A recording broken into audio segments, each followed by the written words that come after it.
Cette barbe a appartenu à un homme dont on dit qu'il fut un magicien raté, un géant amateur de femmes.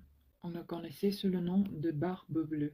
On raconte qu'il accouplait des trois sorts en même temps, mais il leur faisait peur avec l'étrange ombre bleue de sa barbe. Aussi se cachait-il lorsqu'il les appelait. Pour faire la preuve de sa bienveillance, il les invita à une promenade dans la forêt. Il arriva avec des chevaux parés de clochettes et de rubans cramoisis, et jucha la mère et ses filles, et tous partirent au petit trot dans la forêt.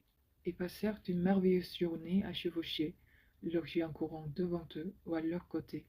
Un peu plus tard, ils s'arrêtèrent sous un arbre géant. Barbe Bleue leur raconta de belles histoires et leur offrit des mets raffinés.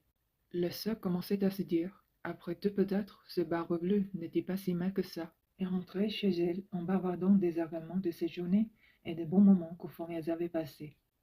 Pourtant, les deux sœurs aînées furent reprises par leurs soupçons et se juraient de ne plus revoir Barbe Bleue. Mais la plus jeune pensait que si un homme pouvait se montrer aussi charmant, il n'était sans doute pas si mauvais que cela. Plus elles s'en persuadaient, et moins il semblait affreux, et moins sa barbe semblait bleue. Aussi, lorsque Barbe Bleue lui demanda sa main, elle réfléchit sérieusement, puis accepta, jugeant qu'elle allait épouser un homme très élégant. Les noces se firent, puis ils partirent pour son château au fond des bois. Un jour, son époux vint la voir et lui dit: je dois m'absenter pour un temps.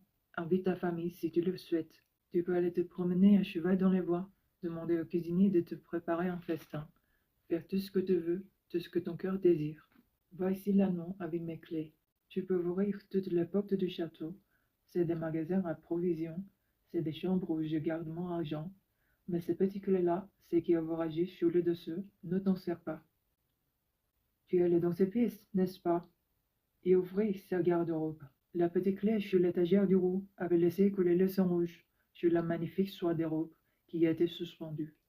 Maintenant, c'est ton tour, ma belle, hurla-t-il, et il la traîna à la cave jusqu'à ce qu'ils arrivent devant la terrible porte. À peine Barbe Bleue avait jeté un regard incandescent à la porte que celle-ci s'ouvrait devant lui, révélant les squelettes de deux ses anciennes épouses.